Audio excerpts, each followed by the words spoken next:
So guys आज से हम पढ़ने वाले हैं क्लास 12 की फिजिक्स। तो क्योंकि बहुत ही लोग कह रहे थे कि ऑनलाइन वीडियो बनाओ, तो आइए बिना टाइम वेस्ट किए शुरू करते हैं। सो आज से हम स्टार्ट करने वाले हैं क्लास 12 की फिजिक्स से। तो आइए देखते हैं, क्योंकि हमारे पास उतना साधन नहीं है कि वीडियो अपलोड कर सकें, छोटा छोटा वीडियो बनाएंगे। तो देखिए हमारे पास हम एनसीईआरटी फॉलो करेंगे, तो उसके अकॉर्डिंग हम सारे वीडियो अपलोड करेंगे आपको। तो देखिए आज एनसीईआरटी में हम लोगों को दिया है विद्युत आवेश, ठीक है। तो उसको पहले हम देखते हैं, फिर उसके आप अपने एनसीईआरटी बुक से आप मैच करा लीजिएगा, बाकी सब मैच करेगा। तो पहला हेडिंग हमारे पास है विद्युत आवेश। विद्युत आवेश, ठीक है। कहीं कहीं आवेश भी लिखा रहता है, तो हम ज़्यादातर आवेश यूज करेंगे। तो चलिए देखते हैं पहले आवेश होता क्या है। जैसे हम अपने डेली लाइफ में देखते हैं कि जैसे हम अपने बालों में कंघी करते हैं, तो कंघी जैसे ही हमारे कंघी करने के बाद सूखे बालों में या फिर कैसे भी कंघी करते हैं, तो जैसे कंघी हमारे फेस से गुजरती है, तो जो फेस पे रोवे होते हैं छोटे छोटे, वो कंघी की ओर आकर्षित होने लगते हैं। हमें थोड़ा महसूस होता है, आप कभी फोकस कीजिएगा उस पर।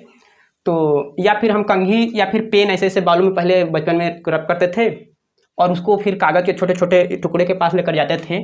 तो क्या करता था, उसको उसमें आकर्षण होने लगता था या फिर प्रतिकर्षण होने लगता था, मतलब आकर्षित करने लगता था। जैसे हम रब करते हैं कंघी को, तो उसमें एक गुण आ जाता है कि वो किसी वस्तु को अपने ओर आकर्षित करने लगे। जैसे मान लो हम अपने बालों में ऐसे कंघी हम मान लेते हैं, इसको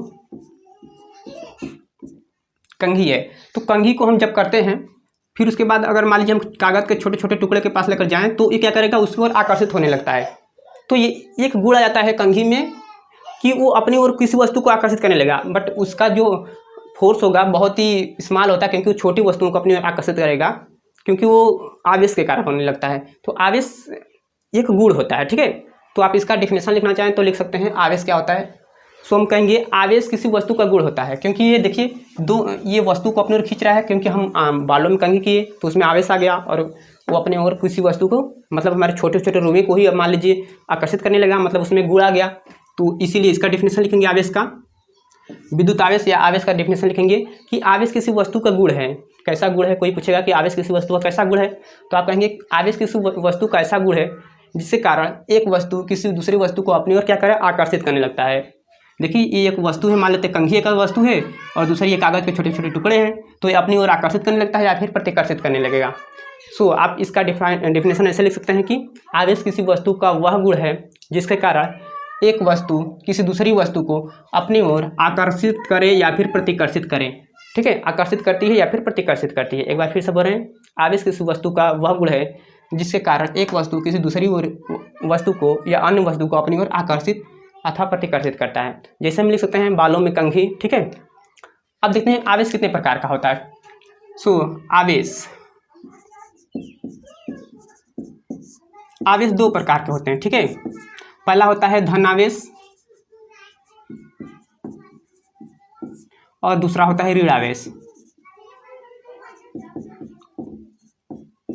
पहला होता है धन आवेश, दूसरा होता है ऋण आवेश। अच्छा, आवेश को किससे दिखाते हैं, तो आवेश को पॉइंट लगा कर लिख दीजिएगा कि आवेश को छोटा क्यू से भी दिखाते हैं और बड़ा से क्यू से भी दिखाते हैं। फिर दूसरा में पॉइंट में लिखिएगा, आवेश दो प्रकार के होते हैं। पहला होता है धन आवेश, दूसरा होता है ऋण आवेश, ठीक है। तो धन आवेश कैसे आता है किसी वस्तु पर, ऋण आवेश कैसे आता है, हम इसके बाद देखेंगे वीडियो में, क्योंकि लेंथी वीडियो अपलोड करने में मुझे बहुत प्रॉब्लम होती है। क्योंकि बताइए 2 GB में आ जाता है 10-15 मिनट का वीडियो, तो प्रॉब्लम होता है, इसलिए छोटा छोटा वीडियो बनाएंगे। तो आवेश दो प्रकार का होता है, ठीक है, धन आवेश और ऋण आवेश। अगला पॉइंट में लगाइए, दो समान प्रकृति के आवेश, जैसे मान लो हमारे पास दो समान हो, जैसे दो धन आवेश पॉजिटिव चार्ज हो, तो दो समान प्रकृति के आवेश एक दूसरे को क्या करते हैं, प्रतिकर्षित करते हैं, ठीक है। जैसे हमारे पास दो ऋण आवेश हो, तो एक दूसरे को क्या करेंगे, प्रतिकर्षित करते हैं, ठीक है। पॉइंट लाकर लिख लीजिएगा। फिर दूसरे पॉइंट में लिखिए, जो विपरीत प्रकृति के हों आवेश, मतलब दो विपरीत प्रकृति के आवेश एक दूसरे को आकर्षित करते हैं। जैसे हमारे पास हो गया एक पॉजिटिव चार्ज एक निगेटिव चार्ज, एक पॉजिटिव चार्ज और एक निगेटिव चार्ज, तो ये क्या करेंगे, एक दूसरे को अपनी ओर खींचेंगे, ठीक है, अपनी ओर खींचेंगे। जैसे चुंबक में नहीं होता है, एन वालों को मिलाओगे, मतलब चुंबक में दो ध्रुव होता है, ठीक है, तो एक NS, तो एन वाले मिलाओगे तो क्या होगा, नहीं प्रतिकर्षित करने लगेगा, लेकिन NS मिला दोगे तो चिपक जाएगा। उसी प्रकार ये भी होता है, दो समान प्रकृति रहेगी तो एक दूसरे को प्रतिकर्षित करेंगे, और दो विपरीत प्रकृति रहेगी तो एक दूसरे को आकर्षित करने लगेंगे, ठीक है। जैसे हमारे पास एक निगेटिव चार्ज हो गया और एक पॉजिटिव चार्ज हो गया, तो दोनों में अट्रैक्शन होगा, दोनों एक दूसरे को प्यार मोहब्बत करेंगे, एक दूसरे के पास आएंगे। ठीक है, समझ में आया? अगला पॉइंट देखते हैं। अगला पॉइंट में आप ले गया, आवेश एक अदिश राशि है। लिखिए, आवेश एक अदिश राशि है। आवेश एक अदिश राशि है। अदिश राशि कैसे है? क्योंकि देखिए, आवेश किसी वस्तु का गुण होता है और गुण में दिशा उषा नहीं होता है। जैसे मान लीजिए हम बहुत बेकार पढ़ाते हैं, ठीक है, मान लीजिए मैं बहुत बेकार पढ़ाता हूँ या बहुत स्पीड में पढ़ाता हूँ, तो इसमें मेरा गुण है, ठीक है, मेरी क्वालिटी है या कह दीजिए अवगुण है। बट ये हम किस दिशा में बेकार पढ़ाते हैं ये थोड़ी ना होता कि हम मान लीजिए हम पूर्व दिशा में बहुत बेकार पढ़ाते हैं या पश्चिम दिशा में बहुत बेकार पढ़ाते हैं, तो ये हमारा गुण है। तो इसी प्रकार से आवेश किसी वस्तु का गुण है, तो गुण में दिशा उषा नहीं होता है। ठीक है, जैसे गुण हो गया, फीलिंग्स हो गई, गुस्सा हो गया, इसमें दिशा नहीं होता है। ठीक है, प्यार भी हो सकता है, ऐसी कोई बात नहीं। तो ये अदिश राशि है। ठीक है, अगला पॉइंट में देखते हैं। अगला पॉइंट लगाकर आप लिखिएगा, इसके मात्रक के लिख लेते हैं। मात्रक, देखिए आवेश के बहुत सारे मात्रक होते हैं, बट जो यूज होगा हम इस बुक में वही बताएंगे। ठीक है, तो आवेश का इस बुक में यूज होगा कूलाम का। ठीक है, कूलाम, इस सी से दिखाते हैं। आवेश का मात्रक कूलाम होगा, एम्पियर सेकेंड भी होता है, बट जो यूज होगा बताएंगे। और देखो एक पॉइंट और लिखो, क्योंकि ये बहुत ही कॉमन है, पूछ लेता है एक नंबर में, कि आवेश का सबसे बड़ा मात्रक क्या होता है? आवेश का सबसे आवेश का सबसे बड़ा मात्रक, आवेश का सबसे बड़ा मात्रक पूछ लेता है, तो सबसे बड़ा मात्रक होता है फैराडे। फैराडे, तो एक फैराडे बराबर कितना होता है बताओ? एक फैराडे बराबर होता है, एक फैराडे बराबर होता है 96,500 कूलाम की। ठीक है, 96,500 बहुत बड़ी वैल्यू है। ठीक है, तो आप इसको लिख लीजिएगा, 96,500 ये पूछ लेता है एक नंबर में। अगला पॉइंट देखते हैं।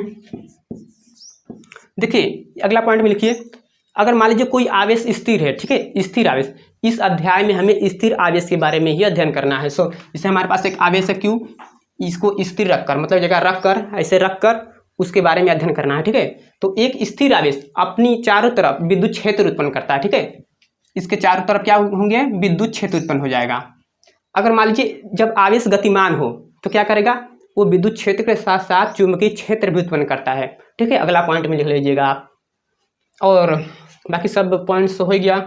हाँ, इसकी बीमा नहीं लिख पाए ना, चलिए देखते हैं बीमा क्या होता है इसका। आवेश की बीमा, आवेश की बीमा देखिए हमारे पास, देखो कूलाम में, कूलाम को हम बोलते हैं एम्पियर सेकेंड। ठीक है, क्या बोलते हैं? इसी को बोलते हैं एम्पियर सेकेंड।